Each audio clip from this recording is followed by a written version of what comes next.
There's a look at the Coach's Trophy presented by Dr. Pepper. The trophy's been on a season-long tour. It's been stopping at key games every week.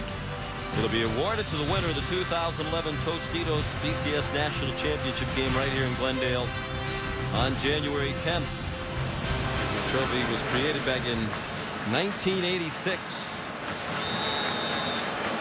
Not easy to hoist. It weighs about 45 pounds. That crystal football itself is about 8 pounds. They're always worried about that football falling and breaking. Well, that's a good place to put it right now, right next to the field. Yeah, somebody can run it over. Tress Way kicks off again. 2 touchdowns in a minute and 11 seconds for Oklahoma. Robbie Frey. He has speed. Robbie Frey breaks free. Only one man has a chance, and they will not catch him. 95 yards. Touchdown, Connecticut.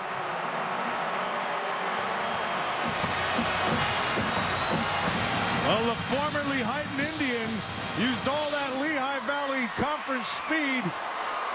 Nobody caught him. That guy can run. He's a straight line speed guy, and he showed every ounce of it there. We mentioned one of the strengths of this Connecticut team. Kickoff returns. Williams has returned 2 for scores this year. Now Frey has brought one back.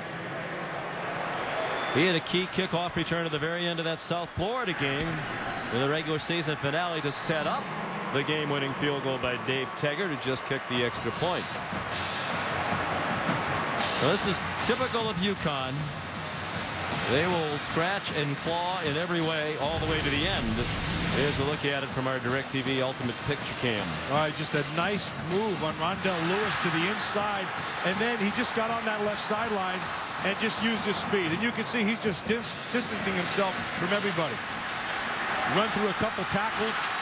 You know, he's 210 pounds, has very good speed. And then after he picked up his blocks and was able to get to that left sideline, it was gone.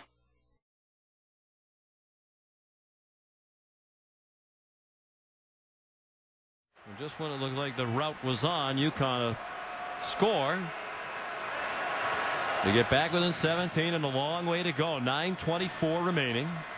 Out of the pistol, Jones gave it to DeMarco Murray, taken down by Scott Luttress, who's battling admirably with really only one arm with which to tackle tonight. I think Scott Luttress has had a pretty good game here tonight. Pretty active game.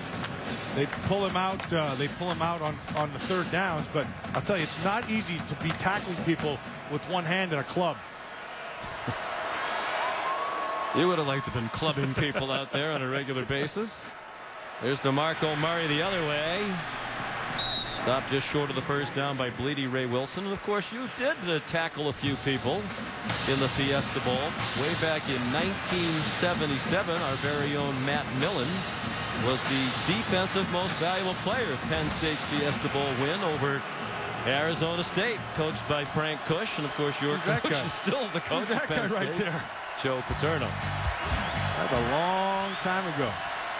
This bowl game's come a long way since then. Kind of a newbie back then, and now it's a stalwart. And Murray stopped short of the first down. He's not down all the way yet. UConn holds. Jerome Jr. made the play. You know, he was on top. Jerome Jr. came up and drilled him, but he landed on top of Jerome Jr. And he could have, it appeared that his knees weren't down. He could have gotten up. Watch the hit. Puts head to head. Now he's not down, still not down. He's on top of him. He could have gotten up. Instead, he used him as a chair.